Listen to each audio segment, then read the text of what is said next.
မော်လမြိုင်ရောက်တော့လေကန်းနာလမ်းမှာပြောထားအောင်စားမယ်ပြီးရေစင်မှုတွေစားပါမယ်ကြည့်ပါဦးဒါတော့ဘိုင်ပါလဲပေါ့အားလုံးဖုန်ရပါနော်အုံးကြီးရေမော်တော့အမေများတယ်များရတဲ့ဟာလေးရအောင်ကျွန်တော်ကတော့အုံးကြီးရေမယူလေးပဲစားခဲ့တယ်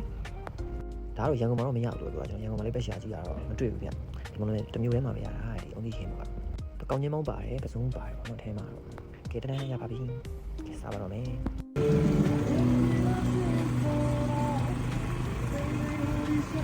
ဟုတ်လားတကယ်လည်းမချိုးဘူးလည်းမချိုးပဲဒီနေ့မှာအတန်းရအရင်စုညံရောတခြားပြောလိုက်အောင်ကျွန်တော်အရင်ချုံလို့ထင်တာဒါပေမဲ့မချိုးဘူးပုံမှန်တိုင်းလေးပဲနဲ့ရတာတော့တော်တော်ရှိနေတာခုနောက်ထပ်ဆက်ဆောင်ရေးစမှုဖြစ်ပါတယ်ရေးစမှုဒီလေးကတော့အရေးကျဲလေးနဲ့ပေါ့နော်ဒီမုတ်ဖက်လေးပါမယ်ဒီဘိုးဘုတ်လေးနဲ့ငပြောကလေးနဲ့ပေါ့နော်မောခေါ်လိုက်ဒီစိတ်ဘုတ်ကြီးပဲမွေးငါပုံစံဆင်းနေတယ်ဒါပေမဲ့တကယ်စောက်ကြည့်တော့ဘုတ်တီနဲ့လည်းပုံပြီးဆက်တယ်စားတယ်